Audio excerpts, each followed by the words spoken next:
All right, guys, hope you guys enjoyed those recaps from the actual Ford representatives. Now, we've had a chance and an opportunity to kind of look over our own new gen Ranger. Definitely have some commentary as far as like what they told us, you know, and some things that we want to talk about. So right now we're looking at an STX model. So it's not quite the base model, and it's not quite with the options of the XLT, the Lariats and above. Just looking at the front, obviously the whole front end is completely different, like I was talking about. Now on the actual this one doesn't have it, but some of them had performance LED, so I'm assuming these are. What's interesting that was told, and as far as changes from the powertrain and drivetrain, they are offering the new 2.7 in the Ford Ranger, which is added, like, I guess, from the Bronco as well. So the Bronco comes in the 2.3, the 2.7, and then ultimately the 3-liter twin turbo Raptor, which also comes into the Ford Ranger Raptor. So I believe this is the 2.7. Interestingly enough, it seems like from what I've been told that the 10R80 has been dropped completely from the Ranger line, which is kind of surprising because the 10R80 is a, I would feel, a beefier transmission compared to the 10R60. So that is an interesting choice. It's kind of like one of the cons of me getting rid of my 2019 Ranger.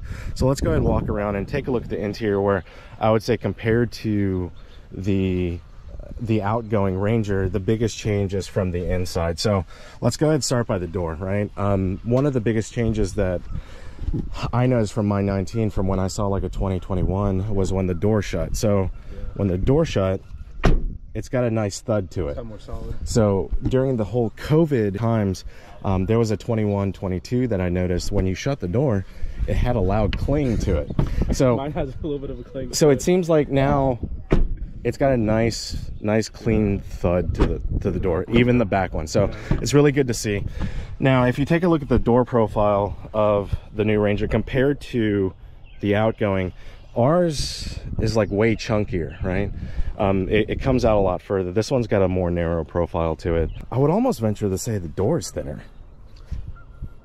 It does look maybe, yeah, maybe it's this. Now, as far as pocket space, you're probably not losing that much pocket space from like the outgoing Ranger.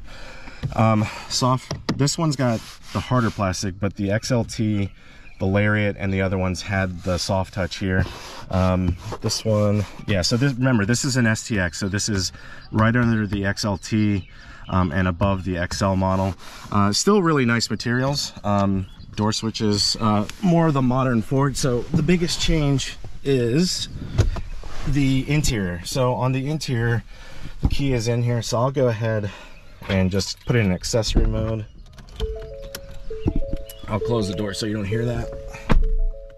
Sitting inside the new Ranger, I gotta say the seating position is really nice. So I'm not a personal fan of sitting way up high, having my legs kind of, you know, flat across the seat.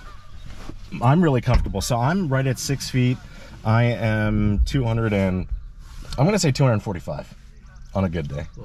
Little thick. I'm a thick boy. Honestly, I'm really comfortable in here. Now let's see if there's tilt.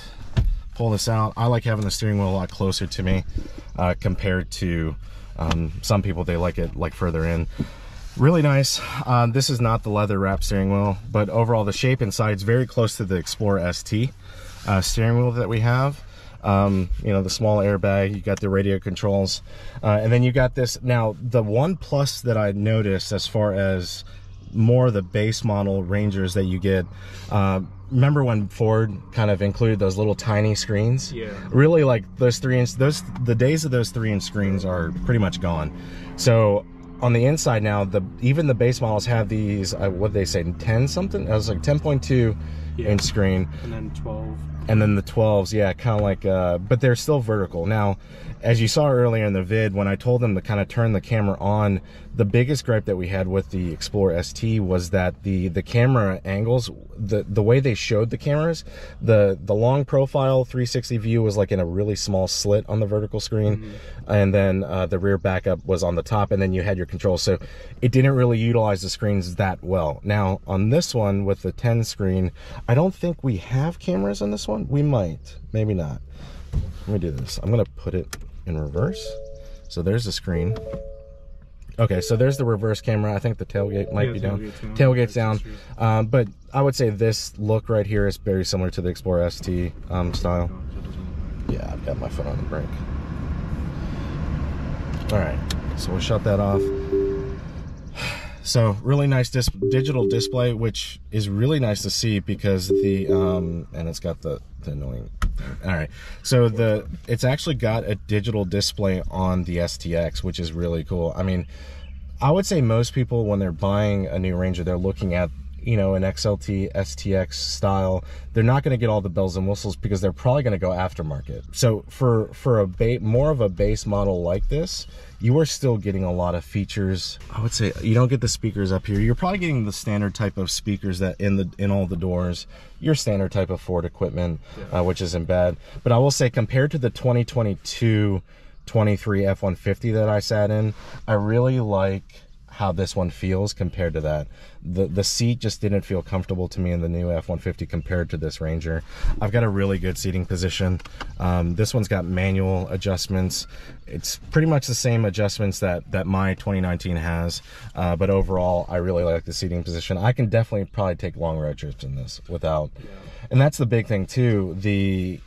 All the road trips that we've taken in our Ranger have been one of the most comfortable trips that we've taken. Back seat wise, so if I look in the back here, overall, space wise, hop in there, hop in the back, George. Let's take a look. All right, it looks like you've got a little bit. It looks like you got a little bit more leg room. The seat's a little far forward, but yeah, pretty standard as far as Ranger in the cab space. Same armrest in the back. Like the old one. Yeah, nothing too much new to report as far as this model goes in the back. So let's go ahead and hop out. See, with this being an STX, this one isn't Rhino lined or anything. You've got the access panels with the more of a base model, which makes me think that you could probably, I know the way they did it with the Explorer STs is that they had the panels that were there and then the actual connections were actually behind it. So I don't know if that's the case with this, but with them being a four bolt access panel, I would assume that the connections are probably there so that you can either option it out for that or you can actually eventually add it later on. If you're coming from a 2019 Ranger and up, the biggest thing is it does come with a tailgate damper, which I gotta get from factory, which is nice. Overall though, I gotta say, as far as body wise, you know, the biggest changes that I notice is kind of the sleekness of the truck. So if you look at the side, I'll put a picture right up here of the side profile of like the Explorer ST. It has a real, I guess the way they have the plastic moldings on the side and the fender itself, it has more of a sleek, more of a sports car type look on the Explorer. And this one is actually, it's chiseled down quite a lot. The fenders don't have like a huge flat face. The bed is a lot, I wouldn't say narrower on the profile, but it is a little bit thinner. And you were saying that one of the engineers said that this panel right here is removable. Yeah, that they could potentially remove that. Yeah, so for all of us that like high clearance bumpers, that's going to for sure be a nice thing, right? Yeah. Like we're not actually cutting into our bedsides. This is where we would have to cut right in this area to fit a high clearance. Yeah. As far as the bumper on the STX, pretty standard. Overall though, I'm really impressed by the new Ford Ranger. I'm like at the 70-80% mark where I'm considering selling mine. I'd say so too. Yeah, I wasn't sure. 5 hours pre-modded. Yeah, I wasn't too sure if I was going to look at possibly selling mine, but after sitting inside this, seeing the Ranger Raptor, I've got to say I'm really tempted to sell. So another thing in the back, interestingly enough, let's go ahead and fold this seat down. The pros, right, to the changes that they made is this is flat now. Yeah. There is like some cubby space in the back that you can utilize. It would be cool to see if they actually have like a Ford accessory that has pockets that you can drop in here, whether it's like maybe I don't know, shackles or, you know, a strap or something that they can utilize this dead space for something else. That would be nice. But just like with our Rangers, there is a little bit of a tilt. I would say it's like more like that. Yeah, ours are. Yeah, something like that. Can't put anything back there. Can't put anything back there except if you want to stack bags. This is a plus, but as of right now, there's still no 70/30 split fold, which is definitely a little disappointing, but who knows. I mentioned it would be nice if Ford maybe came out with an accessory that was like you could unbolt this and bolt in a 70/30 split fold. Would be cool. They'd probably make a lot of money off of that. Yeah. Depending on markups, if I can get one at MSRP. Yeah, that's what I was telling you. Yeah, that's going to be a big thing. Or I just wait. Like I think I waited maybe about a year, but when the 2019 came out, before I got mine. Yeah.